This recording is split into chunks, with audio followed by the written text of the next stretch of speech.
Hey everyone, welcome back to the channel. My name is John and this is your Modern Tech Breakdown. Today I'm taking a look at OpenAI's attempt to court the incoming Trump administration. Let's jump into it. Okay, so here's an article from the New York Times, and there's a few things I want to cover that I think are rather interesting in this article. First off, OpenAI released a document they call AI in America, OpenAI's Economic Blueprint. Rather grandiose title, but whatever.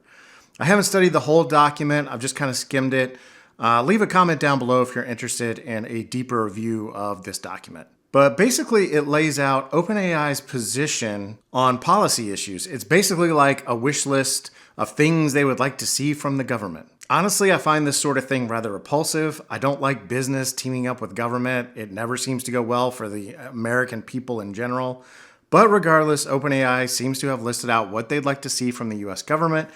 In it, there's a line that I think kind of summarizes a lot of what OpenAI wants.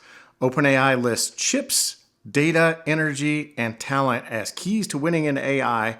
And I think each of these things are areas that OpenAI would like to help or would like to get some help from the federal government. Chips obviously refers to NVIDIA's IP, and I would imagine OpenAI would like to keep some of that away from their competitors, at least probably on national grounds, probably keeping Chinese companies away from NVIDIA's chips. Data is a thorny issue, and I think this really refers to how AI models are trained.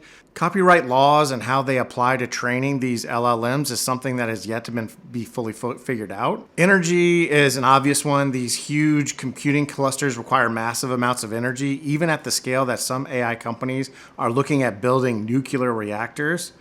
And talent is always a conversation for tech companies. OpenAI and others would like to import as much talent as they can, and the US government's immigration policy is something they have to navigate. So like I said, my take is that OpenAI is basically laying out their government wish list for negotiation with this new administration. But there's two more parts in this document that I'd like to cover and are actually mentioned in this article.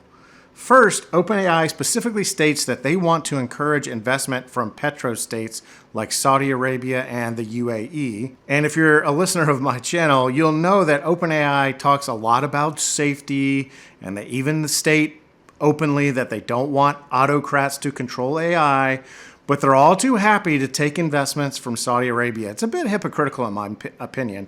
Now, don't get me wrong, if a company wants to take an investment from Saudi Arabia, I think that's their choice.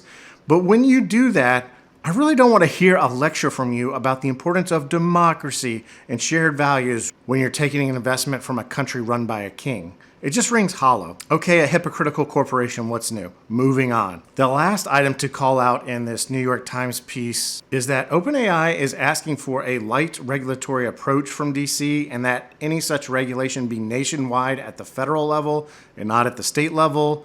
Again, I find it horrible when business teams up with government, especially on regulation. Almost without fail, these types of regulations help set up barriers to entry for new entrants and discourage innovation and competition.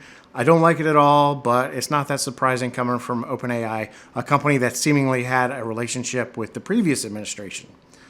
So there you have it. OpenAI is about to send their CEO, Sam Altman, to DC to try to build some relationships with the incoming administration. I think it'll be interesting to see how a left-wing San Francisco company like OpenAI is received by the new administration. Should be fun to watch. I'll cover it when it happens. And with that, I'll wrap this one up. As always, thanks for watching. Please like, comment, subscribe, and I will catch you next time.